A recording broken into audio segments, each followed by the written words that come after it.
Major breaking news out of the United States Supreme Court in the case of Merrick Garland versus Jennifer Vanderstock, dealing with these so-called ghost gun regulations promulgated without statutory authority, frankly, by the ATF. A major brief has now been filed on behalf of Vanderstock and the other original plaintiffs in this case, all attacking the ATF regulation, which has expanded the definition of firearm to include parts, that's right, parts of frames and receivers, something that's not allowed by the statute. Nevertheless, the Joe Biden-Kamala Harris administration running the Department of Justice is trying to expand the definition of firearm beyond the statutory definition found in the Gun Control Act of 1968. So come on back and let's break down the highlights of this major brief just filed in the United States Supreme Court in the Vanderstock case. Hey folks, I'm Mark Smith, host of the Four Boxes Diner, proud American gun owner, constitutional attorney, member of the United States Supreme Court Bar, and author of the brand new best-selling book, Israel Disarmed: What the 10/7 attacks on Israel teach Americans about the right to keep and bear arms. As we are learning, for example, over in the United Kingdom, when it comes to our right to free speech, we must always pay attention to the mistakes that other countries make. And when it came to Israel in 2023, unfortunately, they discouraged privately owned firearms from being carried in public by Israelis, and the consequence was 1,200 people killed and hundreds taken hostage. Check out Israel Disarmed. If you already have a copy, make sure you leave a review on Amazon. And don't forget, if you're going to be in Knoxville, Tennessee this weekend at the Gun Owners of America first ever national conference, make sure you come by and say hi. I'm going to be doing a book signing there on Saturday, and I'll be speaking on a legal affairs panel talking about lawsuits and the like on Sunday at the Gun Owners of America event in Knoxville, Tennessee. If you're around, check it out. All right, folks, so major breaking news. Here we are in the United States Supreme Court. As you know, the Supreme Court granted cert to the Vanderstock case, which, just to jog your memory, this is the so-called ghost gun case, which is a political propaganda term for what? Unserialized firearms. As you know, the Biden administration, the Harris-Biden administration, is trying to get rid of everyone's guns. That is just a fact. In my view, that's what's really going on here. And they're doing it as best they can, as fast as they can go, given the circumstances. And one of the attempts they have taken here is to try to make sure that you cannot have a gun that is not somehow reflected on some document that the ATF and thus the federal government has. So what they did, of course, is contrary to what happened between the year of our Lord 1968, when the Gun Control Act was enacted, and 2022. What happened in 2022 is the Biden-Harris administration got the Department of Justice through the ATF to change the definition of firearm and broaden it. And how did they do that? Specifically, they expanded the definition of a frame or a receiver of a firearm to include, believe it or not, parts of frames or receivers somehow become frames or receivers. But as I've talked about, and we'll get to the specific arguments here in just one second, but as I've explained, just from a common sense point of view, if something seems like a Rembrandt, it's like a Rembrandt, it's not a Rembrandt painting. If something is like a Picasso painting, it's not a Picasso painting.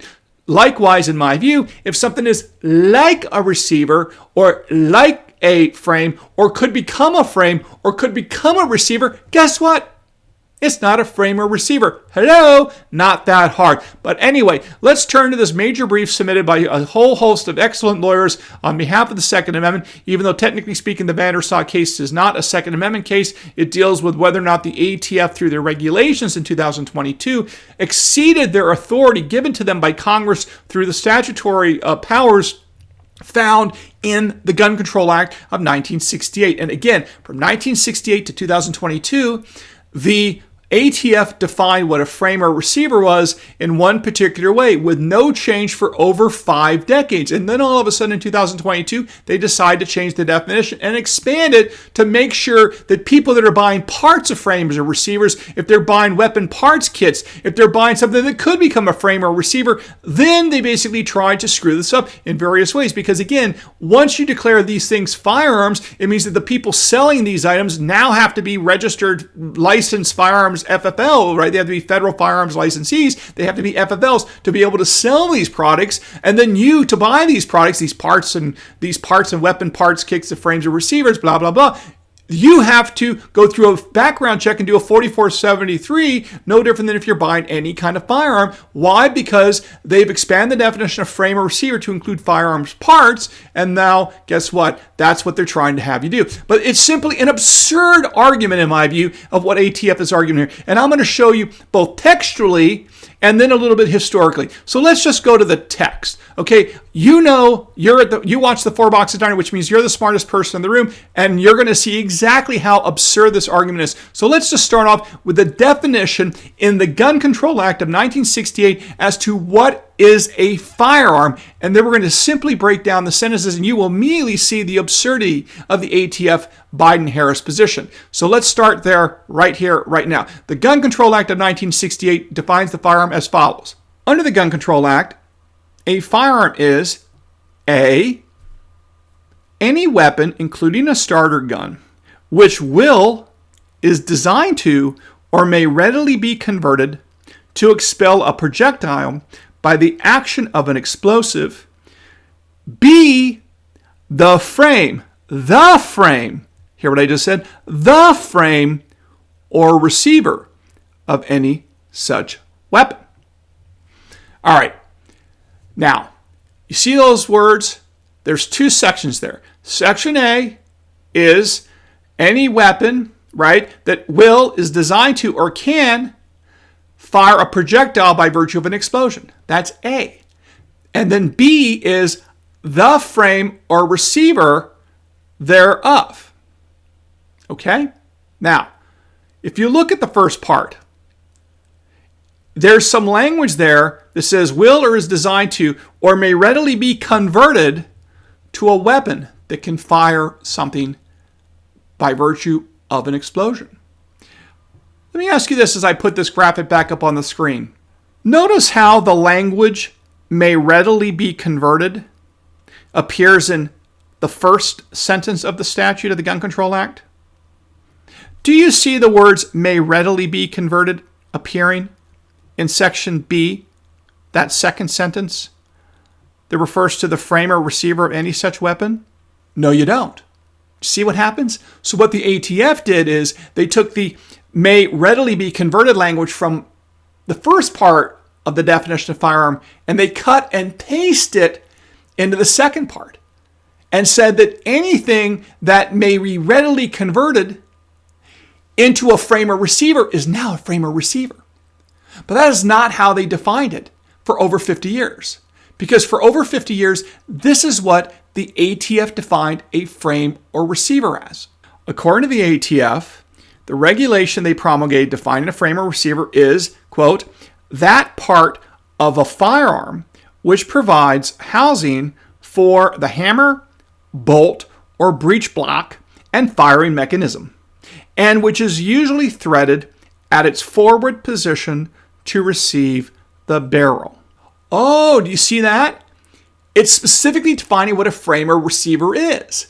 But the ATF in 2022 broadened that definition to say that anything that can be made into, i.e. readily converted into a frame or receiver, is also a frame or receiver.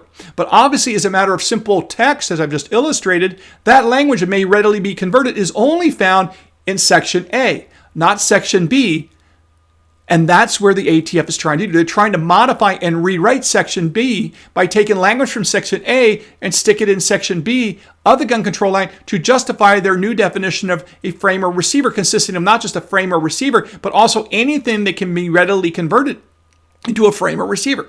And it gets even worse for the ATF. And that's what this brief points out. I'll put a link to the brief and the Supreme Court docket for the Vanderstock case down below. It gets even worse for the ATF because remember, as we know from the context of Second Amendment discussion, we always start with the text of the relevant law. In the context of the Second Amendment, we start with the text of the Second Amendment. The right of the people to keep and bear arms shall not be infringed. But then, of course, to the extent that a modern-day gun control law is implicated, the burden shifts to the government. And then you look at history, right? The historical tradition of firearms regulation, text, and then history. Well, even though this is not a Second Amendment constitutional case per se, although it touches fingers on separation of powers, but specifically this is about statutory interpretation of what is the meaning of the Gun Control Act and the meaning of the frame or receiver in the Gun Control Act of 1968. Well, it turns out we actually know what that definition of frame or receiver from 1968 does not mean, and it's very good for us. What do I mean by that? This brief does a very good job explaining that in 1938, the Federal Firearms Act, hear what I just said? The Federal Firearms Act from 1938 defined a firearm to include, ready? Its parts. Its parts. Specifically, the Federal Firearms Act defined firearm as follows. The Federal Firearms Act defined a firearm to include, quote, any weapon designed to expel a projectile or projectiles by the action of an explosive or any part or parts of such weapon, close quote. Bing, bing, bing, bing, bing. Did you hear what I just said there? Look at the last words of that statute, the Federal Firearms Act of 1938. A firearm is any weapon designed to expel a projectile or projectiles by the action of an explosive or any part or parts of such a weapon.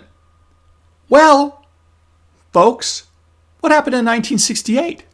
Well, in 1968, the Gun Control Act of 1968 was enacted. And in that, they redefined what a firearm is. And now when you compare the Federal Firearms Act, which was removed and eliminated in 1968 by the Gun Control Act, it was superseded, replaced by the Gun Control Act of 1968. And thus, the Gun Control Act of 1968 is what's binding on us today. You see what Congress actually did? They actually took out the words part or parts of a weapon. So in 1938, theoretically, ATF had powers to deal with parts of a weapon, parts of a firearm. But that power was removed in 1968 because the definition of firearm that included parts and parts, part or parts of a weapon, parts or parts of a firearm, was no longer part of the definition of firearm in 1968. So what is the ATF doing now, the Biden-Harris administration doing now, from 2022 through today? They have tried to go back to a definition of firearm from the year of our Lord, 1938, which Congress specifically rejected and removed in 1968. And yet, that is exactly what Biden and Harris are trying to do. You see? And this brief does an excellent job of saying that not only that textually, it's utter BS what the ATF is trying to do, because they're taking that language of may readily be converted from A and then just cut it and paste it into B, even though Congress didn't do it, right? Congress is capable of using that language in B, but they chose not to. And the ATF is simply ignoring the history of the Gun Control Act of 1968, and it's narrowing of the definition of firearm to remove and eliminate references to parts and part or parts of a firearm, which existed from 1938 through 1968, but then went bye-bye. And yet the ATF pretends it doesn't even know what that's about. Oh, I don't know. Aren't we still in 1938? No, you're not. This just goes to show the absurdity, in my view, of these ATF arguments that they're making. And by the way, if you get 4 more years of an ATF and Department of Justice under Joe Biden / Kamala Harris and their little acolytes, this is the sort of nonsense we're going to be dealing with, because they're going to keep going back to the drawing board and making up stuff and forcing the Second Amendment community and the gun industry and the gun community to spend all this money to go to the Supreme Court to fight these battles. And they're going to try to win a war of attrition. So that's why, in my view, it's very important that Kamala Harris and her acolytes and buddies are not elected. If you support the Second Amendment, if you support the ability to have a right to keep arms in America, well, I got to say Kamala Harris is not consistent with that. Her views are clearly antithetical. She believes in big government regulation, and all of this stuff. And of course, I don't think that's good for the Second Amendment or the right to keep and bear arms at all. That's just my opinion. You can disagree. Nevertheless, with that said, this is the kind of thing you can expect a lot more of if Kamala Harris becomes president or any of her buddies become president. And of course, her VP candidate, Tim Walz, seems to be on board with all this as well. But I'll let you guys all assess and make your own judgments based on the record, although I basically know where I come out. Okay, folks, so I'll put a link to this major brief in the Vanderstock case down in the description if you want to check it out, read it yourself. I'll do some more videos videos on this, but the bottom line is both. It seems to me textually and historically, the Second Amendment related people, or the Vanderstock plaintiffs, whatever you want to call them, have the better argument, and the ATF position to me is borderline frivolous. Nevertheless, we'll see what the Supreme Court says. I'm not on the court, so it doesn't matter what my opinion is.